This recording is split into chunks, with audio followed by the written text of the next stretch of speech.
and I think of the government in organizational terms. I just think of the government as an organization. The easiest way of doing this is just to recognize that government will have a structure. That structure looks like a system. Okay, that's the easiest entry into all of this. And then I can just build the component parts of the government, and I can build the layers of the government, and I can see government. Okay, Doug? All right.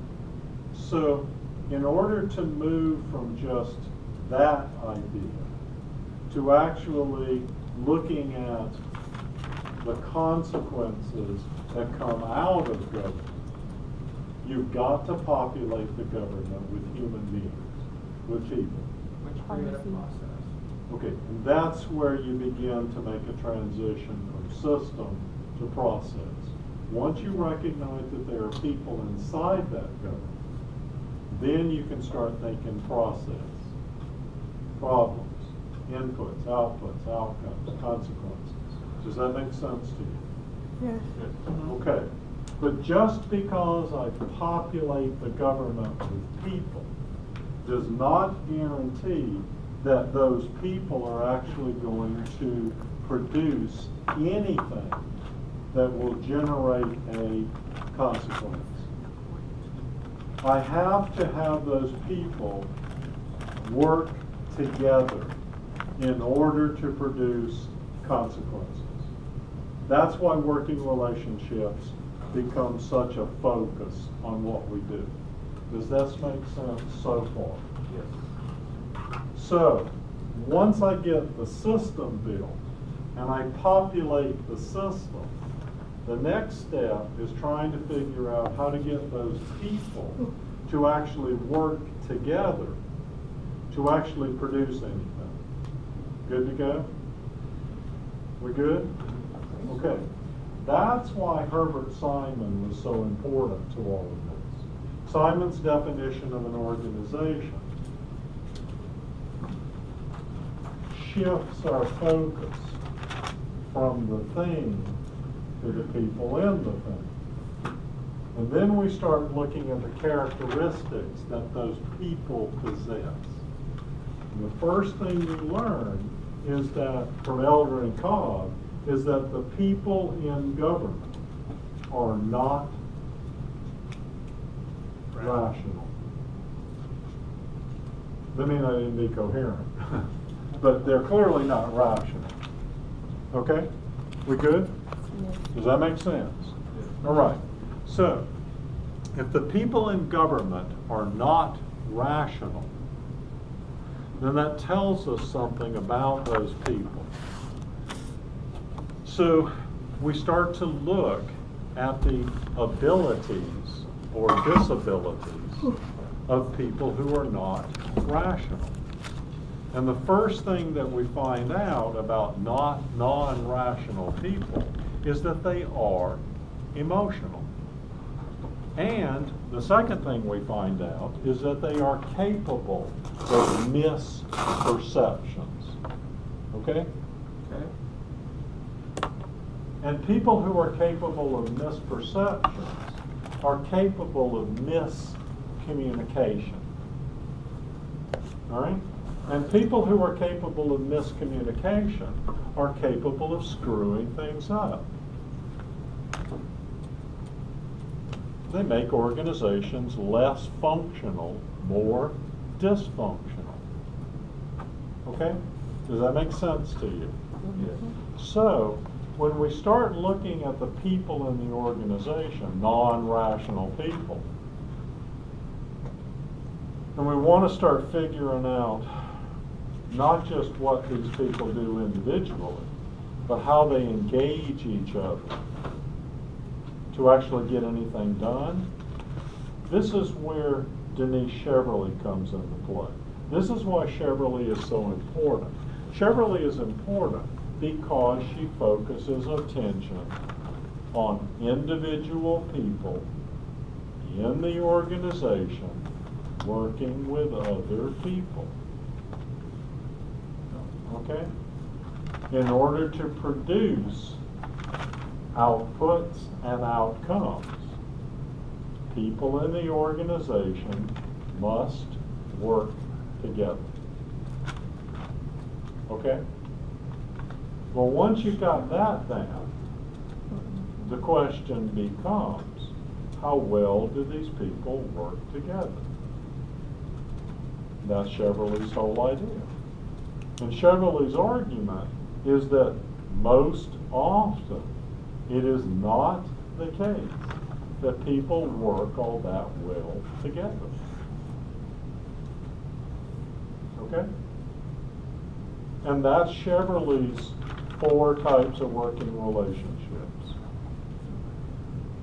All right?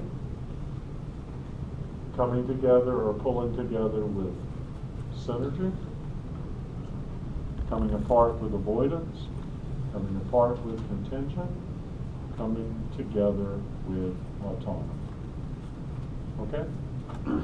How's that working for you? Okay, and Chevrolet argues very persuasively that non-rational people, subject to miscommunication, find it very difficult to produce synergy. Because synergy requires not just functional communication, but perfect communication. Boy, howdy, we are on the same page. I start a sentence, you finish it. Which irritates me, so don't try. Okay, Dick? Because let's be clear about this. Most often, when you start a sentence and somebody finishes it, it ain't the way you intended it to do. But you're very polite and you go, yeah, that's exactly what I meant. When in fact inside you're going, no, that's not what I meant. I wish you were dead. I get that. I understand that. Okay, there? Well, not you guys. You're way too polite. I have a list. I revise it quickly. Okay? So far, none of you are on it. That's good. Today is young. Okay, so, yeah. So, we take synergy off the table. And so instead of synergy, we look at the other 3 types of working relationships. Coming apart with avoidance, coming apart with contention. And it is absolutely clear that in any organization, you will always find someone that you don't like. It just works that way. Okay. At some point in time, though, even though you don't like them, you are going to be thrown together and given responsibility to work together. Well, this is not good for you. So, it's mental health-wise, it's just not good for you. Okay, so even though you know that you have to work with this person, your first impulse is, how can I find a way to just avoid this person?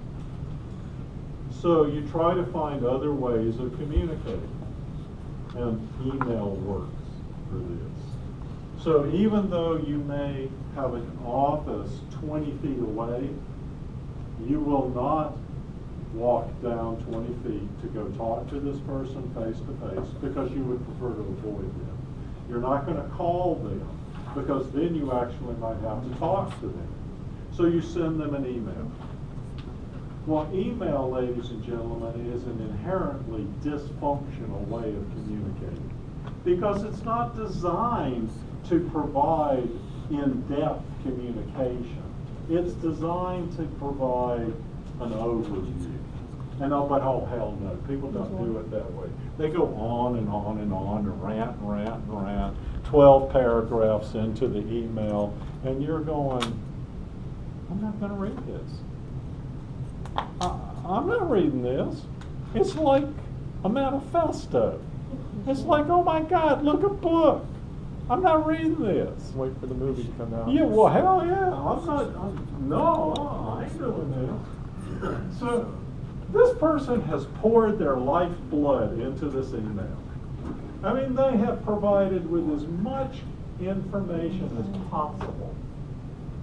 And you're going, dude, I don't have time for this. Just don't. So what do? Delete. I ain't reading this. Delete. Okie doke? Well, how functional is this? All you have to do is walk right down the hall and talk to them. But oh my God, no, that would actually mean you would have to engage and communicate with this person that you're trying to avoid. Okie doke? Well, how likely is it out of that kind of a situation that you're going to produce anything functional? Not at all. Okay, so Chevrolet argues that if this has not happened to you, it will happen to you. So, what happens though if you find yourself in an organization, not just with people you prefer to avoid, but people you outright dislike? I mean, just deep down inside.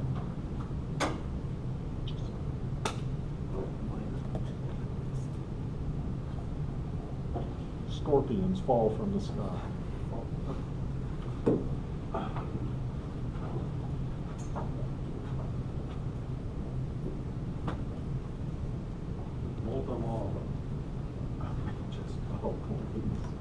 Okay, well, eventually, and here's the deal, you're going to be thrust into a position where you're going to have to work with that person. Because that's just the way it is in organizations. In organizations, there is not a chart, seating chart. I like these people, I sort of like these people, I hate these people. No, it doesn't work that way. You don't get to make those choices.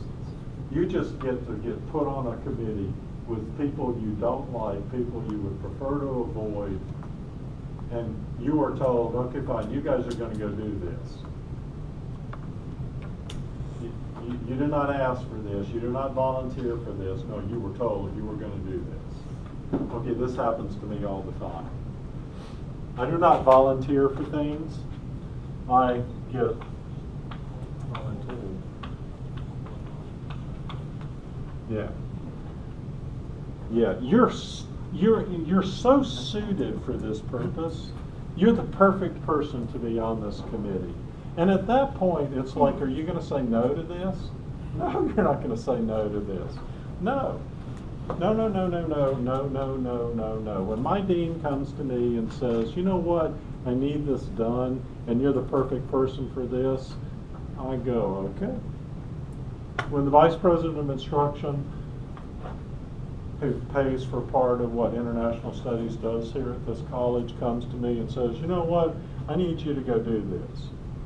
I realize that, and I have most faculty here who are full-time, we're on what's called a 10.5 month contract, not a 12 month. We get paid 12 months out of the year, but we really have specific responsibilities 10.5 months out of the year.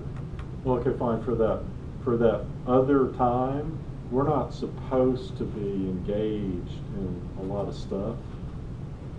But when your vice president of instruction comes to you in that off time and says, you know what, I really need this done, well, guess what? You really just do it. Mm-hmm. So it's like 10.5 month contracts are like, screw that. So you just do what they ask you to do. When the president of the college comes to me with a request, I don't say, I'm sorry, but it's not my 10.5 months. No, it doesn't work that way. I just do what she asked me to do. And generally, I got thrown on committees with people that I sort of like, people that I really would prefer not to deal with, and people that I just genuinely do not like. Okay, well, I didn't get a choice in this matter. I just go, okay, fine, let me do the best I can. Okay?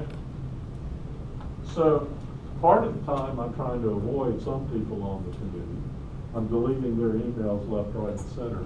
Other people, I'm trying to figure out ways to to push downstairs and figure out other ways of dealing with them.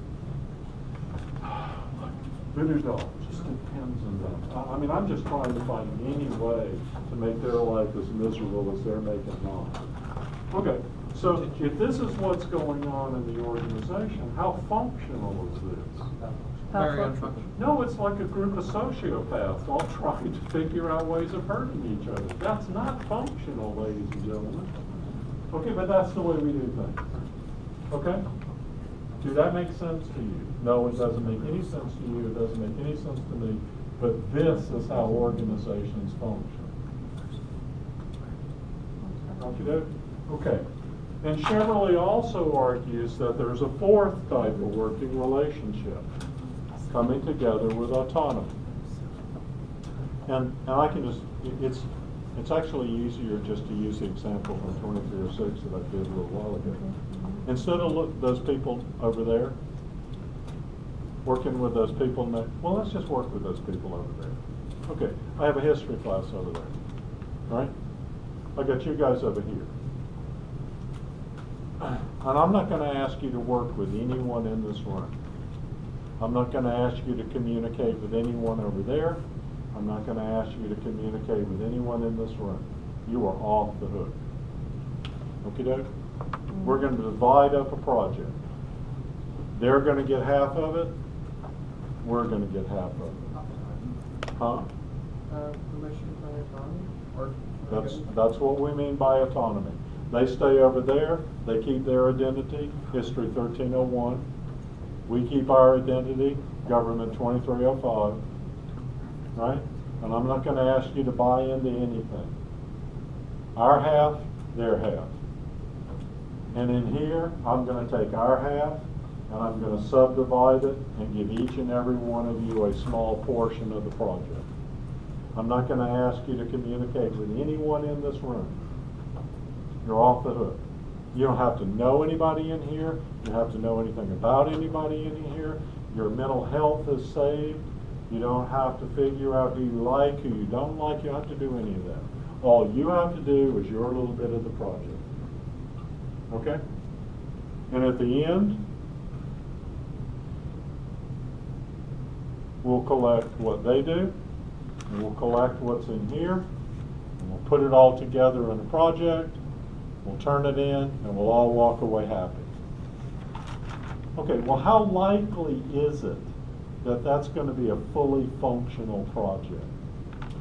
That's not likely at all, because none of us actually had to communicate. We didn't have to talk through this. Some of you might actually have had some information that somebody else needed in here to finish their part of the project. But because you didn't have to share, oh well. And this is the way things happen in organizations.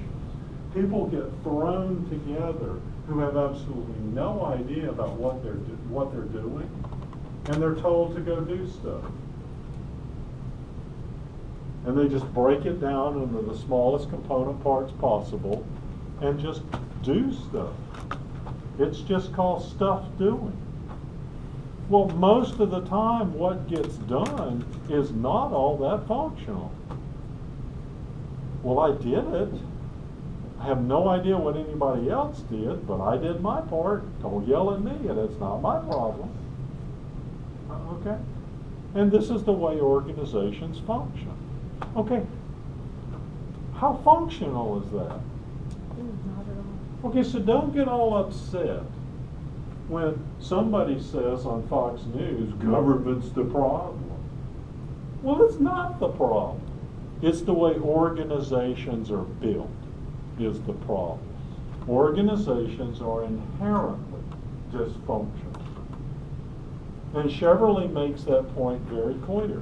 You have less than 1 in 4 chance that something positive is going to happen. Those are not good odds.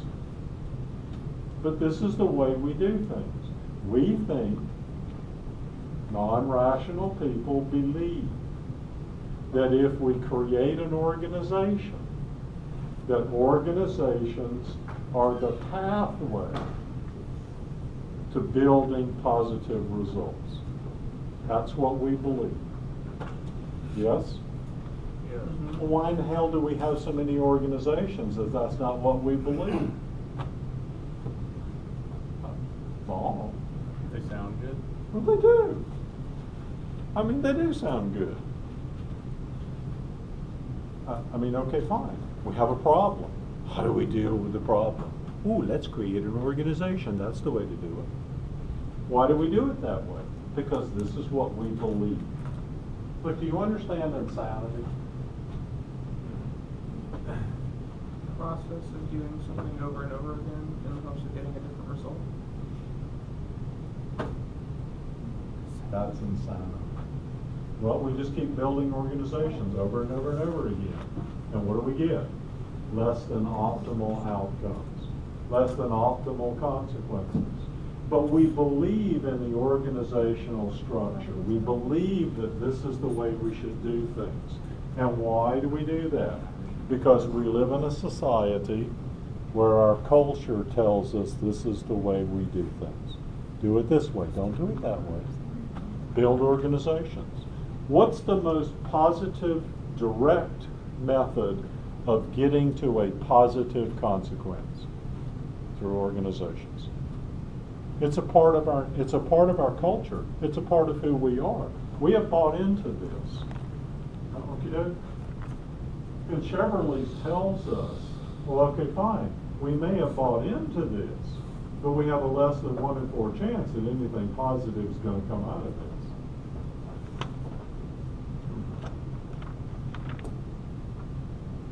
Okay? So don't be all upset when organizations don't perform optimally. Okay? They just don't. They're not designed to perform. They're not designed for optimality. We understand what the word optimal means, right? Yes? Organizations actually are just designed to get things done. Mm-hmm. Good, bad, indifferent, that's all they're designed for. So, I have a government, it has an organization, it has a structure, it has people in it. The system, process, right? Each component part of the system possesses what quality? An A word that ends with what? Autonomy, right? Each part of the system has its own specific title and its own responsibilities and its own autonomy. And we put people into those component parts, right? Yes? And what kind of people are these? Non-rational people. Emotionally non-rational people. Some are damaged. Okay? Right? And we turn them loose to deal with problems by creating processes. And we give these people the power of discretion. And we tell them, go forth and work in working relationships to produce outputs and outcomes that generate consequences. We call it government. Open up my sleeve. There you have it.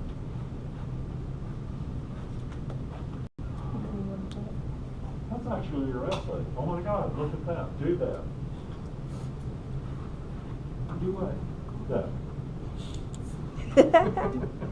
How we doing? That. Don't lie to me. Awesome.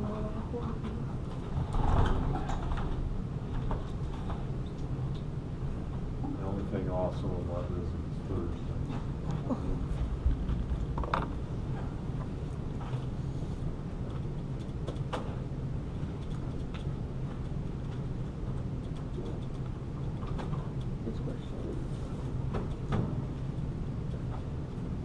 Okay, so now what do you need?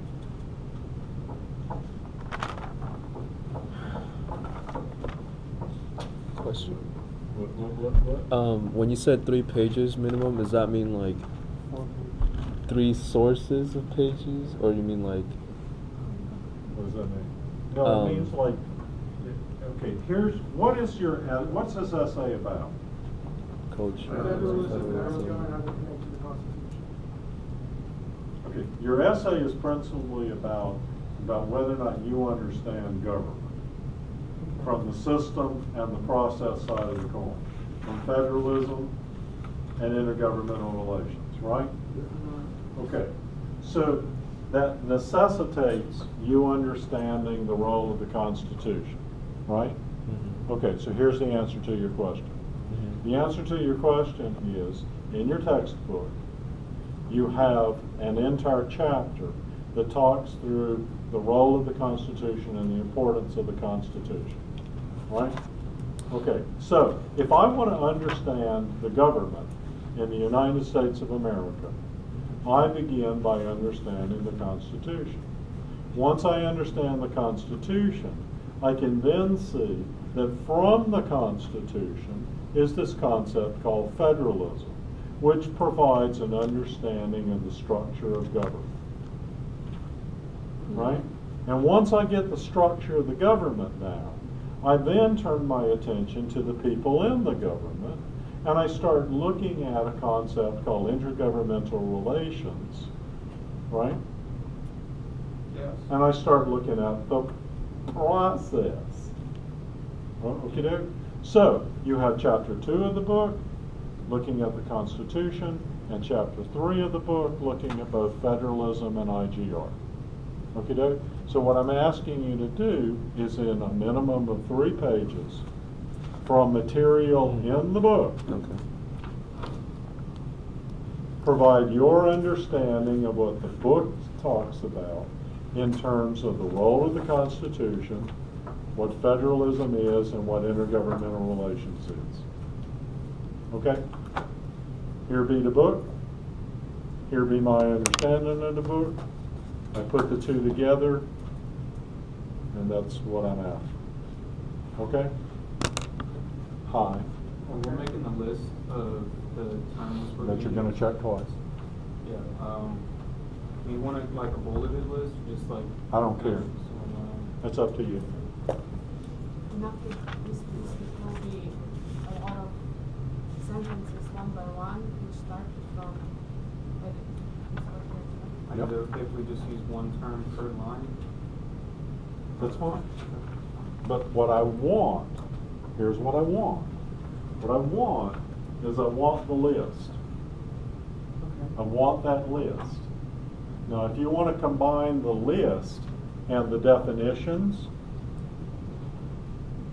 you can you can do that.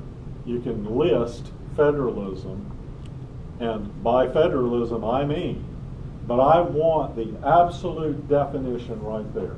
In the introduction, I want you to define it in the introduction. Okay? Okay? If it's in the list, define it. Okay? Okay? Yes. Understand? I don't want to go running around in circles looking for it.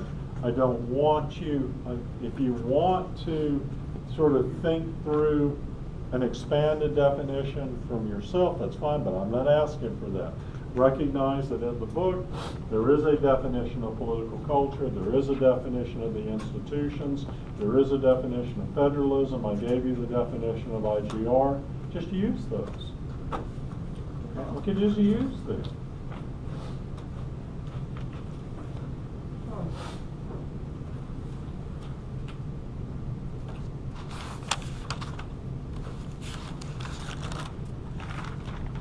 Okay, there really isn't a definition of intergovernmental relations in your book, but how's that working for you? Does that make sense? Yeah. Is there anything about this definition of IGR that you don't get? Is there anything about this definition that we need to talk through? Because this definition clearly puts people within the system and turns them loose to work with other people. That's what this definition is all about. within and among the aggregated units of government, within the system of government, there are people who use their discretion to make decisions and work with other people. That's IGR. Okay? Okay. How's that working for you? What is IGR? IGR is the ability of human beings who are non-rational to use their discretion to make decisions and work with other people within the organization of government. IGR.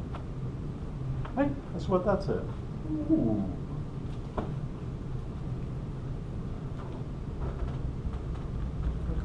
I'm so clever. So, how's that working for y'all? That works. How we doing? Okay, your essay really, literally only looks at 3 things, right? Federalism, IDR, Constitution. Literally, that's it. I mean, the 2306 folks have got it worse than you guys do. I mean, they're running around in circles doing all this extra work. My God, I'm surprised that they haven't thrown stuff at me. But the 2306, oh my God, they have to actually include this whole large description about political culture. You guys don't got to do that. You can if you want, but you don't got to. They got to. I don't like them very much. They're my favorites.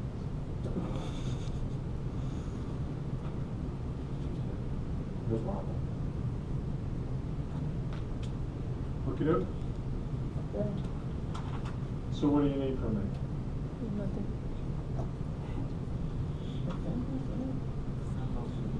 We're good to go.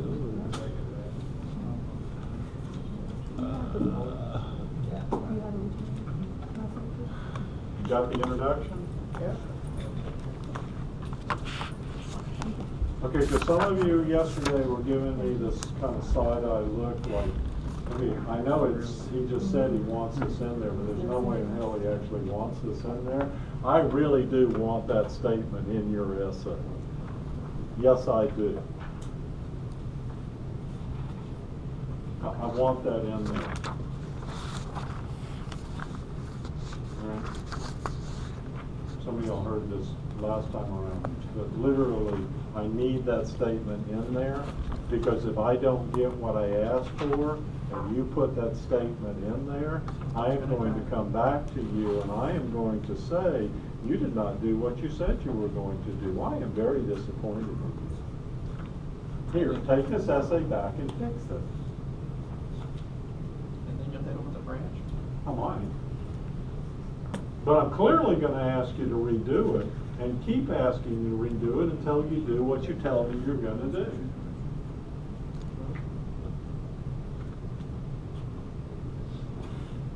I don't got to look at it, I don't got to grade it until you do what you tell me you're going to do. David, I promise that this is what I'm going to do. Suck it up and do it. Okay? Yep. Body? Yep. Constitution, federalism, IGR. Right? In here? In conclusion. Okay? Go back and provide me more information from what we've talked about at Wolf. So B is like our interpretation of the 3 concepts and what you said. Right, as we built it in here. Okay. Right? Yeah. Your textbook provides you with a very straightforward way of thinking about this. Okay. So besides IGR on the Constitution and federalism, we don't have to list any more ideas than that. But recognize, though, let's think about that. If we talk about the Constitution, federalism, and IGR, what are we looking at?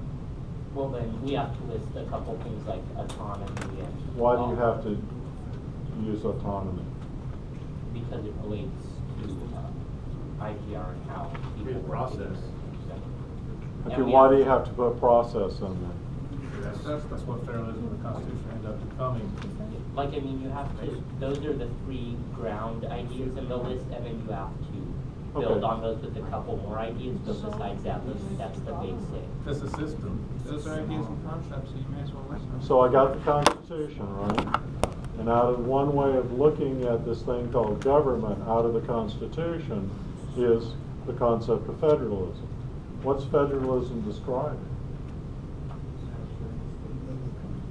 A little louder. National and state government. Okay, but the structure of the System. thought of in terms of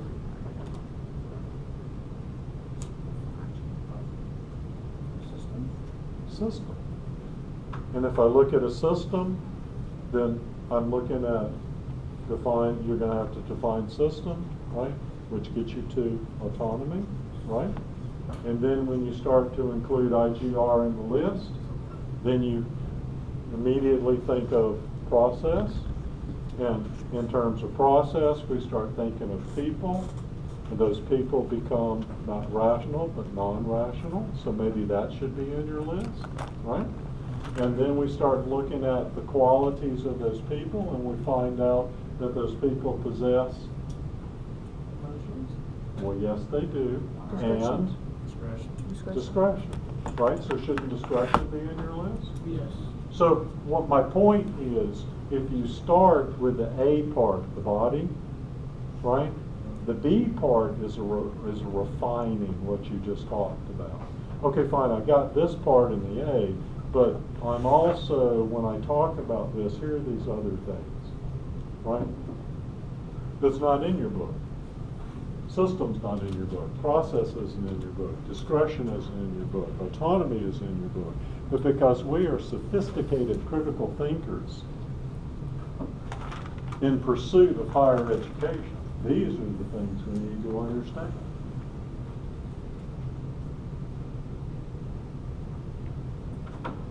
Two thumbs up. Right?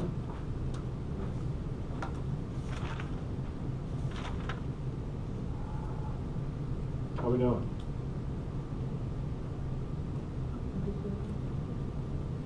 Good. Great. Okay, so we're good? Yeah, Can you all do that? I think so.